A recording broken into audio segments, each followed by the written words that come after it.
Welcome, everybody. Welcome to episode number 125 of the Fraternity Foodie Podcast. I'm your host, Mike Ayalon, CEO of Greek University. We call these episodes Fraternity Foodie because there is nothing like great food to bring people together. Today, we have with us Raina Bradford-Jennings, a marketing and communications professional who is passionate about uncovering, understanding, and sharing the dynamic stories about her organizations, the missions, and the people that she serves, which I know is always going to be Delta Gamma. Welcome to the show, Raina. Hello. Thank you for having me. I'm excited to chat. Oh my God, this is going to be so much fun. And these questions, these questions are so juicy. I can't wait to I know, you sent them to me and I'm like, okay, let's go. Let's go. That's what I'm talking about. All right, so our audience needs to get to know you. And so it all starts, for me anyway, with the undergraduate experience. And so you went to Carnegie Mellon University, an incredible university, for your undergraduate experience. What made Carnegie Mellon the right choice for you? Yeah, so I knew I wanted to study writing. I loved writing as a kid. I had 17 notebooks stashed around the house. And Carnegie Mellon's not necessarily known for that, but I also loved the sciences. I loved the performing arts. It's something that I knew didn't have the talent to necessarily do, but I wanted to be around. And so I ultimately decided on Carnegie Mellon to apply there because they have such incredible sciences, specifically engineering and computer science, really astounding. But then also their school of drama, their music conservatory, their design programs are just all amazing. So I could soak it all in, even if I wasn't studying it. And I was between that and NYU as my final choice, they were very similar in a lot of respects. So I actually just Googled it to figure out which one would be the one I should go to. And the internet's amazing. And someone had the exact same question 3 years prior. And I wasn't my final decision maker, but it helped me kind of get some more things to add to my pro and con list. I love it. And the students at Carnegie Mellon, boy, are they bright. Oh my goodness. Just incredible students, and a great fraternity and sorority system as well. What I like is your mom said that your superhero name is Highly Opinionated Girl. And I love that you're a feminist. I love that you're an advocate. You are fierce in your opinions. So even something as simple as a clothing line that celebrates different body types with minimal shipping materials, higher wages for their employees, free healthcare, and company equality goals. This is the big thing, right? But most people, I got to be honest, most people are just looking for a good deal. They're like, let me go on Amazon and find this the cheapest price. So where did all of this come from? Well, it actually started with something that my mom used to tell me when I was in kindergarten. And we used to have really robust discussions about the origins of Columbus Day. And it was the first thing that I ever challenged a teacher on. And just at 5 or 6 years old, I don't think they expected it, but I had really great elementary teachers who wanted to talk about it if I wanted to. And so my mom really fostered that in me. And she always said if I wasn't going to look like her, then she's going to make me act like her. I will say I have my own personality, but I'm really thankful to have a good relationship with her. And she has been always so passionate about, I guess, just not accepting something because it's the way it is, quote unquote. And I definitely fall prey to fast fashion for sure. I am not perfect. I don't think anyone is, especially being a fat woman. Like, it's really difficult to find things that are affordable and in my size. And so, yeah, it's really easy to go to something that's like an Amazon or a Target but I will say I do my best to find something new, to find something that is going to be sustainable in everything that I do. And if I don't achieve that, then I try the next time. I don't get discouraged by failing once. sometimes I might get discouraged by failing once, and I have friends who remind me that it's my goal to not get discouraged by failing once. So having good people around you to remind you of what your goals are is always really helpful, because we fail sometimes, and that's okay. Wow, kudos to your mom. She raised you right. Teaching you at 5 or 6 years old what Columbus Day really signifies is just a huge accomplishment. I mean, my kids, I have a freshman in high school daughter, I have a sophomore in high school son. I don't think that they could tell you today what Columbus Day is really all about. So They kudos to might your mom. surprise you. They might surprise you. But yeah, Maybe. that was really something she was really passionate about. My dad really also learned a lot from just what things that she had an opinion on. And as such, he grew up with two women who had lots of opinions about everything. But it was really fostered in me that having an opinion is not a bad thing, and that you should share it in any way you can. Mhm.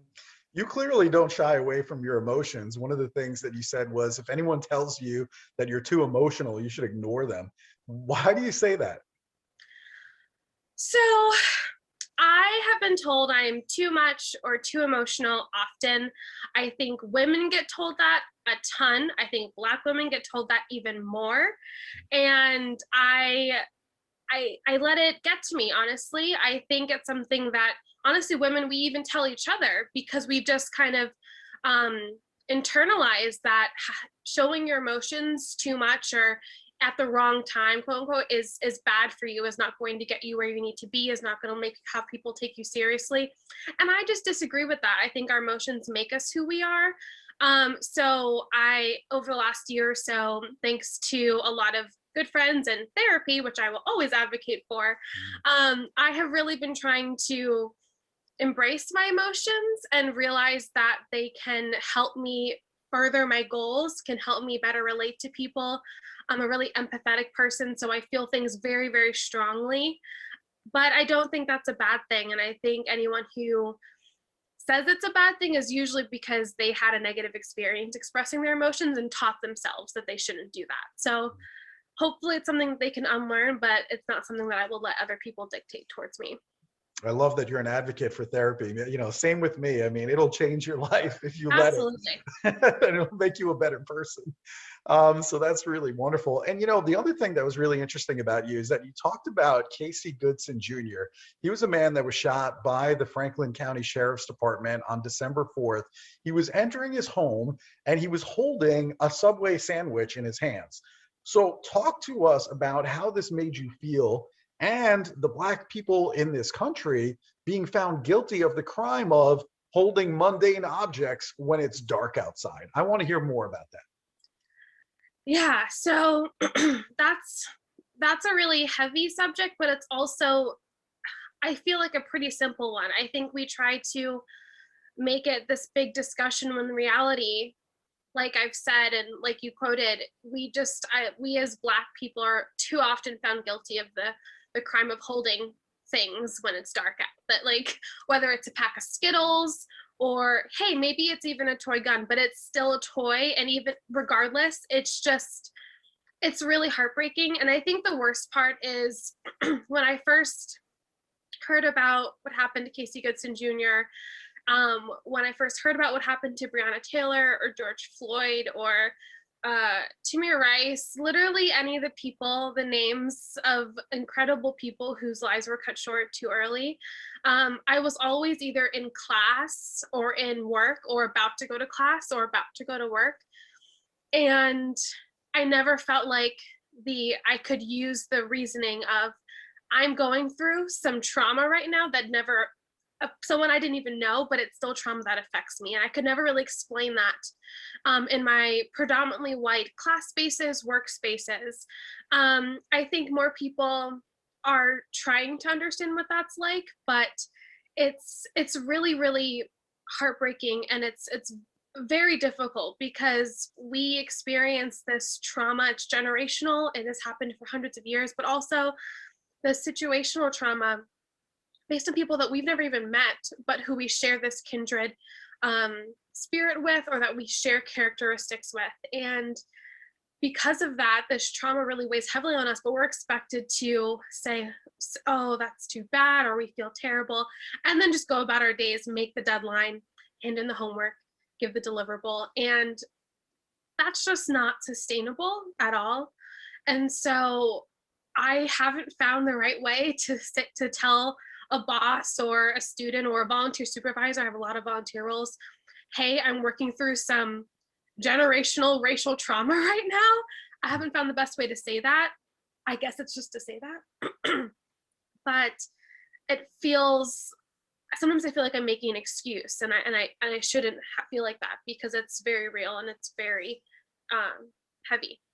Yeah, well, you're doing a lot of good today just in educating and talking about it, because I think a lot of people will learn from you.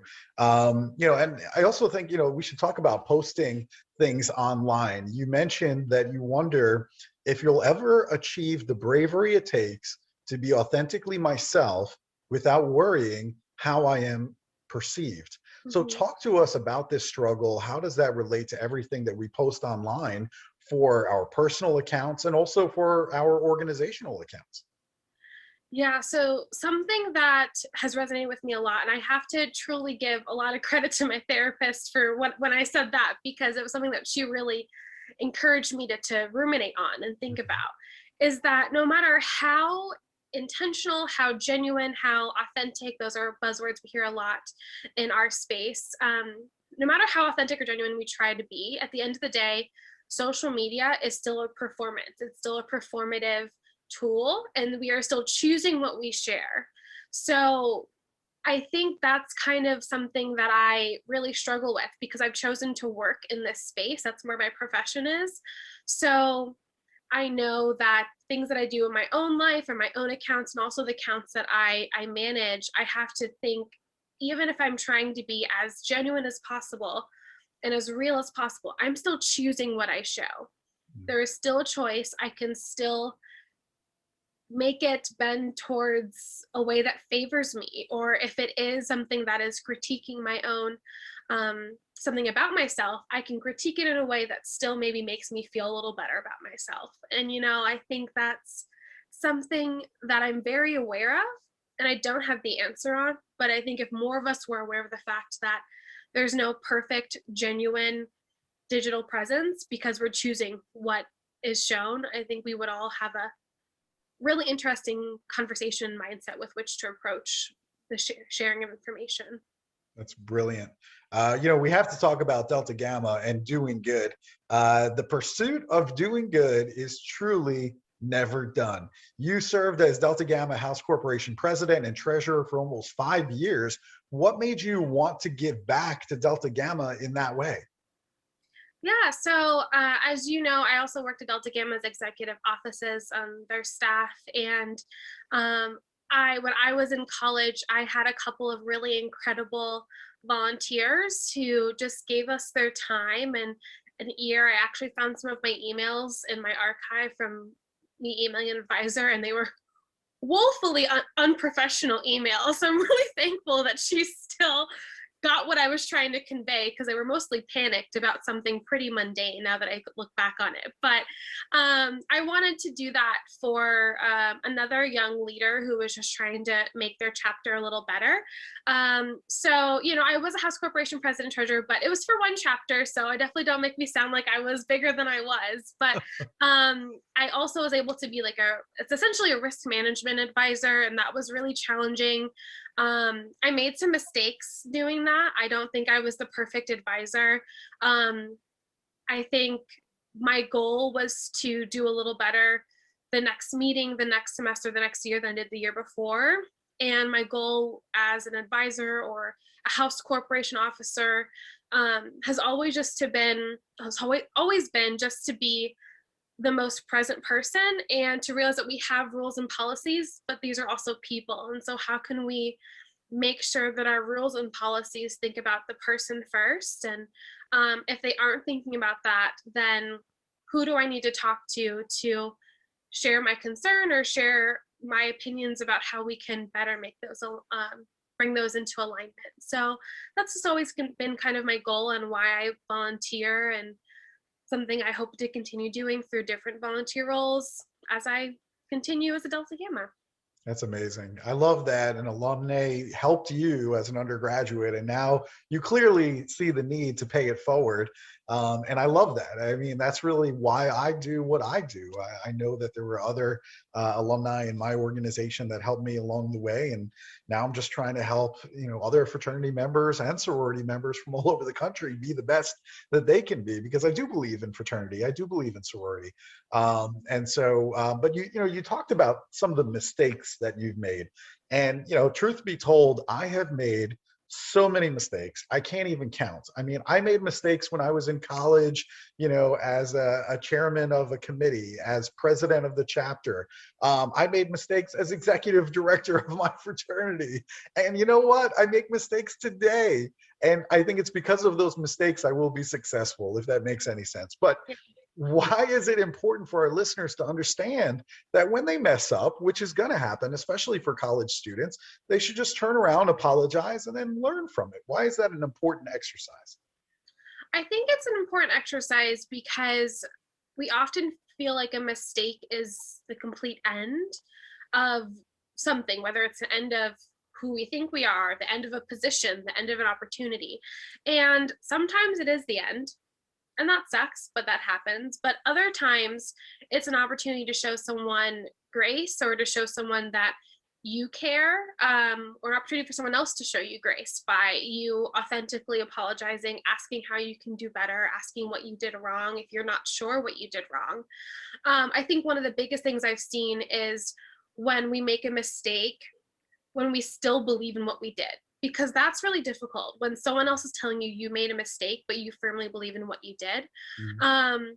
And that depends on the situation, but when in doubt, in my mind, if someone, especially if it has to do with how someone feels, if someone says you've hurt me or this hurt me, because I don't, it doesn't really matter how certain I was in my decision. If someone told me that I hurt them and that was the mistake, then that happened. I can't control what other people feel, and it's not up to me to tell them what they are not feeling. So if I can take that, say I am so sorry, it doesn't matter if I intended to or not, that's what happened, and work on being better. And it's not their job to make me better, but I can take that and find a way to not do that again to somebody else.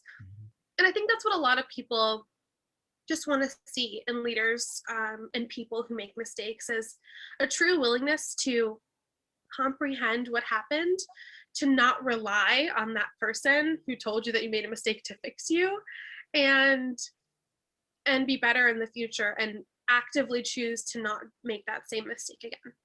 Yeah, that's great advice. I think college students are going to be experimenting. They're going to be making decisions.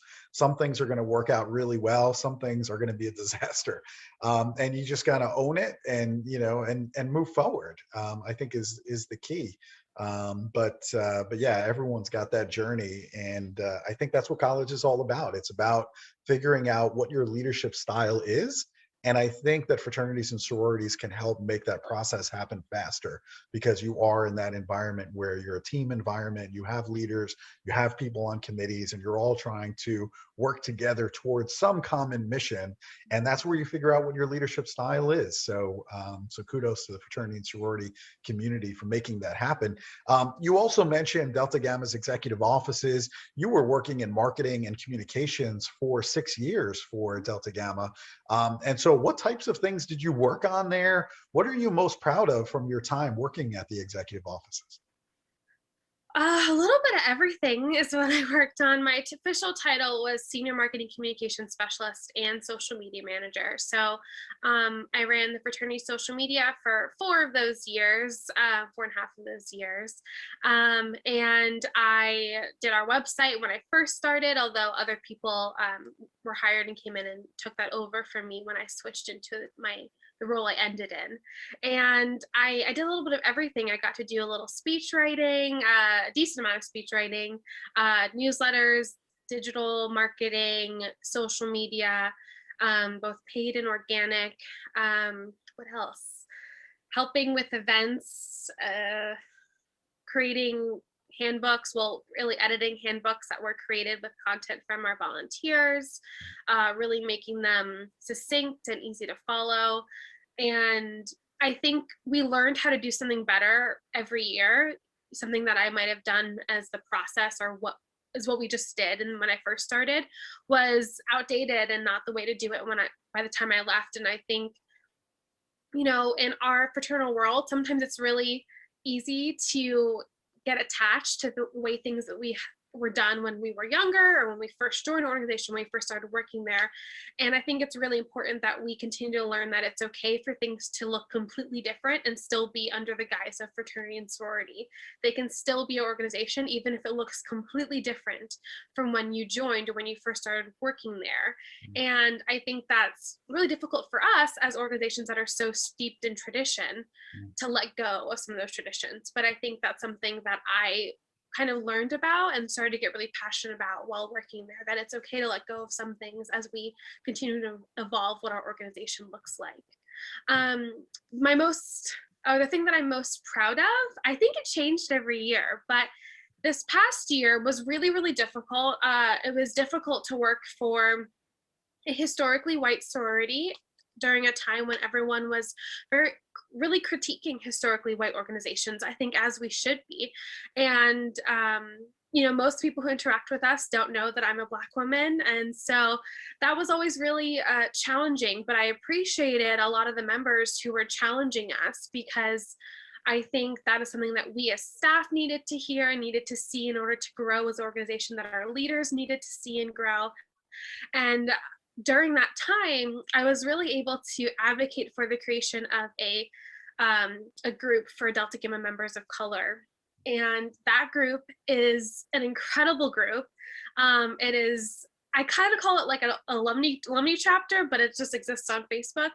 But there's over 750 people in it. And I know there are way more. We're slowly adding people, but I'm not the admin of it anymore. I'm just a member, but it's been really fun to see grow and really cool to see people's names who I recognize in other Delta Gamma spaces that I just wouldn't have known who they were if it wasn't for this community. So I'm hoping that community can continue to exist, because I think it helps bring a lot of us members of color who have had similar experiences in Delta Gamma, who want to see Delta Gamma continue to grow and improve it as an organization.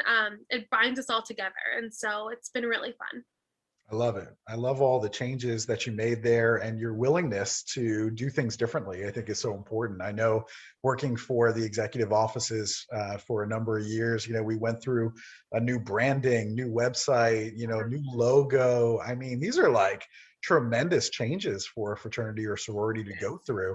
And then even, I look at some of the materials, for like expansion, for example, and what that looked like when I first joined the organization, and then the quality of the expansion materials and our national magazine, the quality of that when I left. I mean, night and day. And these are tremendous changes for an organization. And what people sometimes don't realize is that our fraternities and sororities, it's almost like a yacht. You can't just like turn on a dime as if it's like a speedboat. We can't turn that tight. But, we can start slowly making changes, the Facebook community, things that you're doing. And then eventually we're going to get to where we want to go. We're going to correct our actions and make adjustments along the way. And so I think that's something that we often, as people who are steeped in the fraternal world, as older members and as people who work in the space, we get it. But I think that's our job, to help our fraternal brothers, sisters, fellow members who maybe don't work in these spaces, but we knew in college or just met at an event, to help them understand how our organizations work. Because it is really difficult when we have a central staff. Most fraternity sororities are able to have a central staff, not all of them. But then they're really run by hundreds, if not thousands, of volunteers. It's so unique. And it's incredible, because it means hundreds of thousands of people are giving hours and hours and hours every week to make sure that the ship stays running. But it also makes it really, challenging to kind of have centralized change. And I think obviously all of us want our organizations to continue to exist and continue to serve the next generation of college students and college graduates. So I think it's something that's on all of us who have that experience as former or current people who work in this space, to just remind those who don't but are still members of our organizations that of how we're structured, so that they can feel like they realize that they have a part in it, because the average member doesn't realize how important they are to the whole process. So 100% agree. That is really good. And, a lot of our listeners right now are managing their social media accounts for their chapters or for their councils. And since we have you, and I consider you to be an expert, I mean, you're very humble, but I think you're an expert. And so from a social media manager's perspective, can you help some of our listeners that are posting on behalf of their chapters or their councils? How can they be more inclusive in their social media posts on Instagram and other social media forums?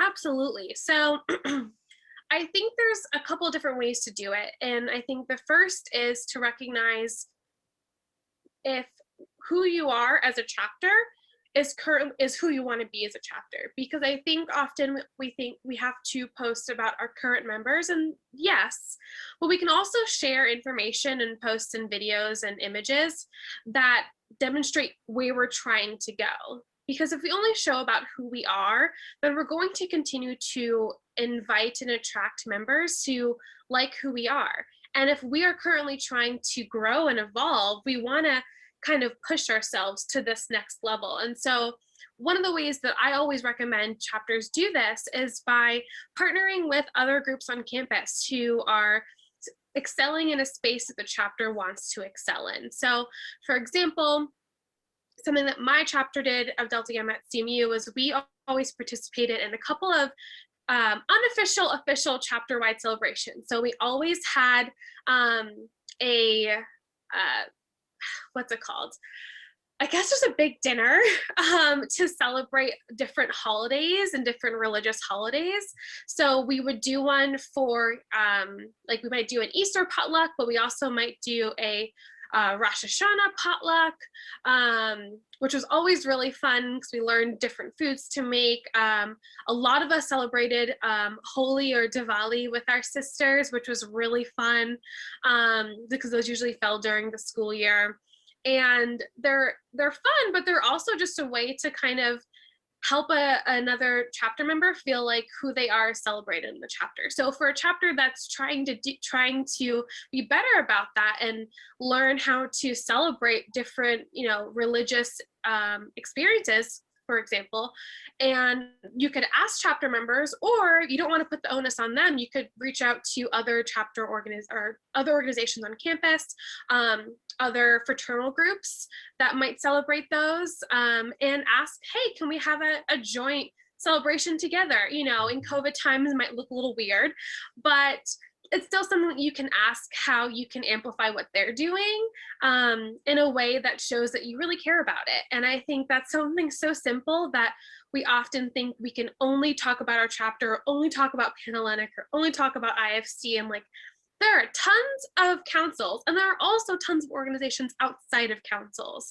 So really just getting to know more of the people on your campus and sharing what they're doing for different events is a great example of how you can show what's important to your chapter and show what you value. Another thing is being really intentional about showcasing all of your members at some point. I know I used to have a spreadsheet, and I would count how many times I featured each chapter on social media, each of our 150 chapters throughout the year, making sure that we weren't posting about one, 10 times and then one we hadn't featured in 3 years. So, again, I wasn't perfect at it, but I made a really concentrated effort to make sure at least all of our chapters are represented. And I think chapters can do that with their members as well. Recognizing that sometimes members don't know what to submit for social media, or don't know what to share. So you can easily, you can give them some prompts, and some prompts helps people, hey, I know that you study, I'm gonna use computer science example. You study computer science. You have a picture of you coding something, or a video of something that you've coded, or a screenshot of something you've coded. I'm not computer science, so I hope that's the right terminology, but an example of actually prompting people, which puts a little bit more work on the person managing it, but really allows you to show a truly more inclusive membership. And I think that's really important, because the more types of people who can see themselves represented on your social media, the more types of people who would feel comfortable joining and would feel comfortable being a leader once they join, because they realize, hey, who I am is celebrated. And I think that's really important as it comes to racial diversity as well. And like I said, if that's not something that you currently have a lot of in your chapter, that doesn't mean that you just don't address it. And it means you find ways to show that this is important to you, because it's what you value, not because you think it's what looks good. So that's something that I find is really important as inclusivity wise. I love how you are very intentional about spotlighting different chapters, equal representation, and same thing for chapters. I think it's brilliant. And I love the collaboration you're talking about with other councils and other student organizations outside of fraternity and sorority life. I think all too often we get stuck in these silos where we're only thinking about our chapter or we're only thinking about our council, and both are a mistake. Your network is valuable because you get to know people from other councils and you get to learn about other cultures. Learning about NPHC has been amazing for me. So much so, I mean, the step and strolling shows, that's what I want to attend at AFLB conferences and things like that. It's not IFC stuff, I'm telling you right now. So, I love that. And I think that's really what fraternity and sorority life needs to be all about. It's about expanding your network beyond your chapter, beyond your council, and beyond fraternity and sorority life as well, to get more people interested in the good work that we're doing. But you're doing a fantastic job there. But in a similar question, but it's slightly different because not all inclusion relates to accessibility, but how do we address this issue of social media or digital accessibility for college students?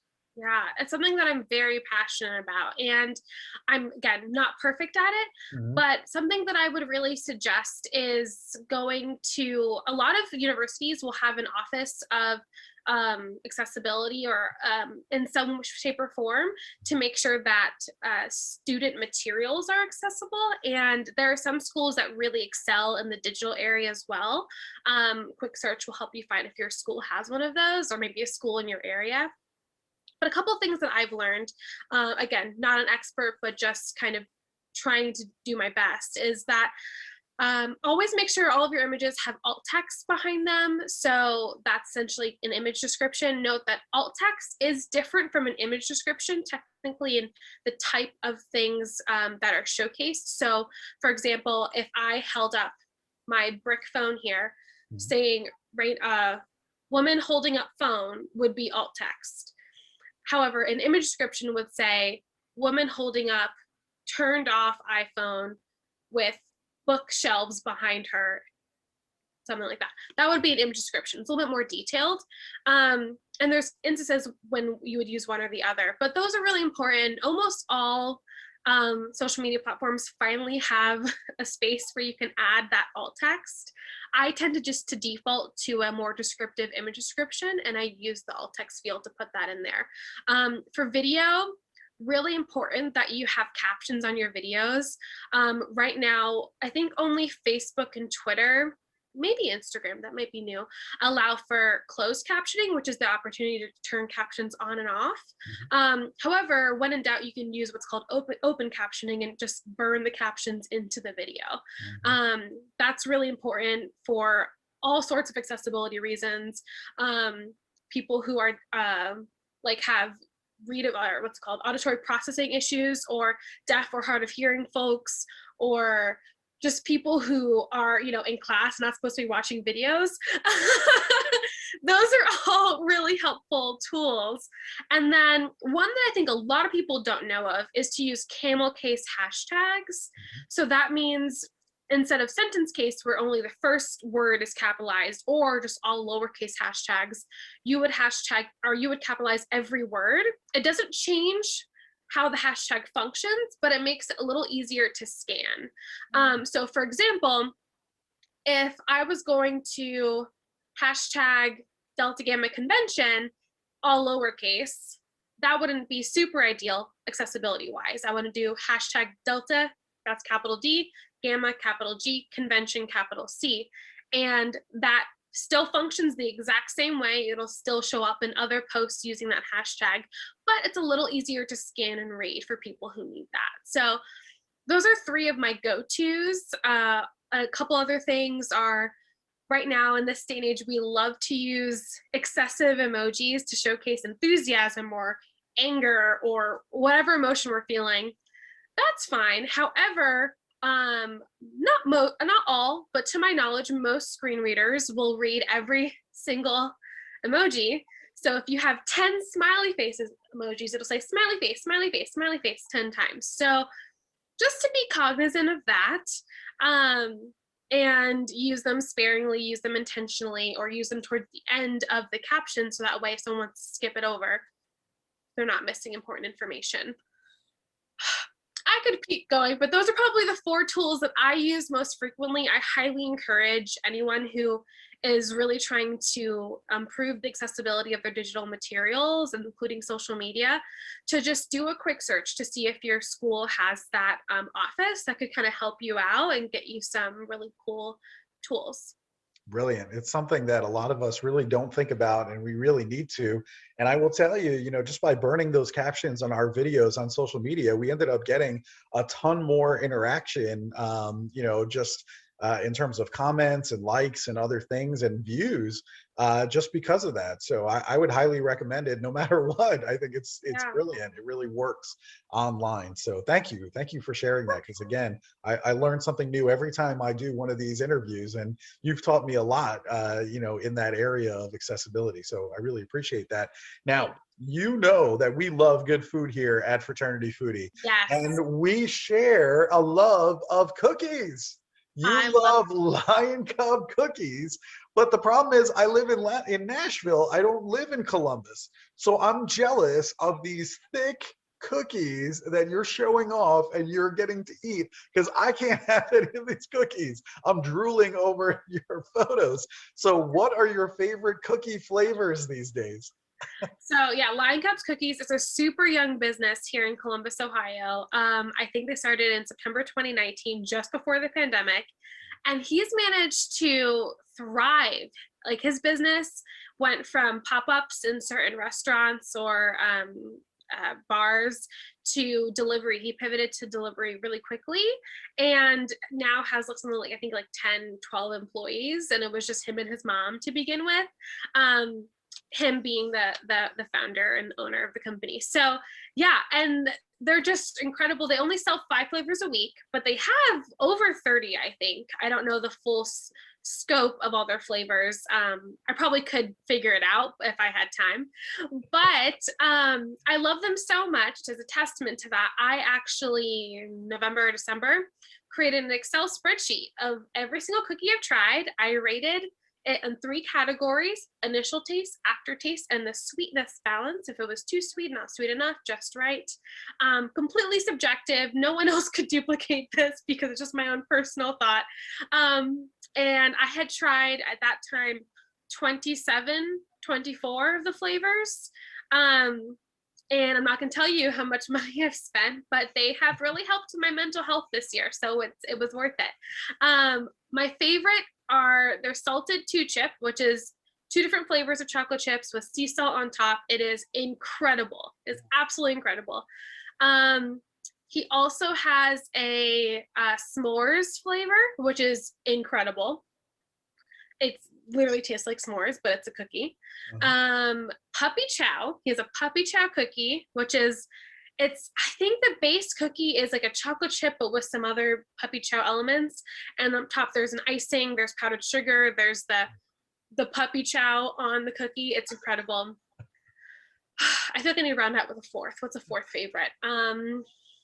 I have so many.